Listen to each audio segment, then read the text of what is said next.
ঘুম থেকে ওঠার পর তাড়াতাড়ি করে ব্রাশ করার পরে এক কাপ চা খাওয়ার জন্য আমি তাড়াতাড়ি করে আমাদের কুক হাউসে গেলাম। এক কাপ চা নিলাম। গতকালকে ছিল বড়খানা এবং অনুষ্ঠান, দেখতে পাচ্ছেন চুলা বানানো। এখানে লাকড়ি দিয়ে চুলা বানানো হয়েছিল, কারণ গ্যাসের চুলায় পাক আর লাকড়ির চুলার পাক অনেক ডিফারেন্স হয়। তো কালকে সেটা শেষ না হতেই আজকে সকাল ডিউটি শুরু হয়ে গিয়েছে এবং চুলাগুলো পড়ে আছে, হান্ডি পাতিল পড়ে আছে। এগুলো সম্পূর্ণ আজকে ওয়ার্কিং টাইমে সব পরিষ্কার করা হবে। তো আজকে সকালে নাস্তা ছিল পুরি ডাল, পুরি বানানো বা পুরি ভাজা চলছে। পুরি তেলে ভাজা অনেক মশমশা সুন্দর হয়েছে। পুরি খাওয়ার পরে এক কাপ চাও খাইলাম।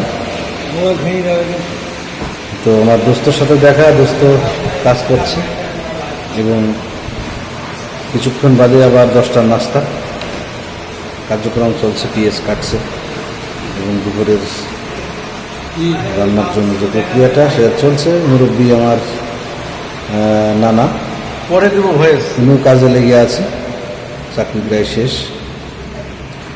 তো এর আগে সকালের যে নাস্তাগুলো এগুলো সব সাজিয়ে রাখছে, কেউ খাইছে, কেউ খাবে একটু পরে। আমিও খেয়ে এক কাপ চা খেয়ে এবং নাস্তার সাথে মিষ্টি এবং ডিম পোস্ট ছিল।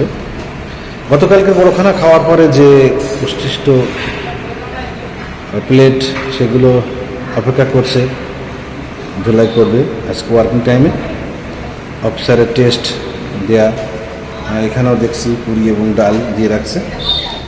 তো যাই হোক, ডিউটির সময় হয়ে যাচ্ছে। আমি তাড়াতাড়ি করে পানি খেয়ে চা খেয়ে পানি খেয়ে যাওয়ার কথা বলে আমি আসছিলাম। আমার হাতে বেশি সময়ও নাই।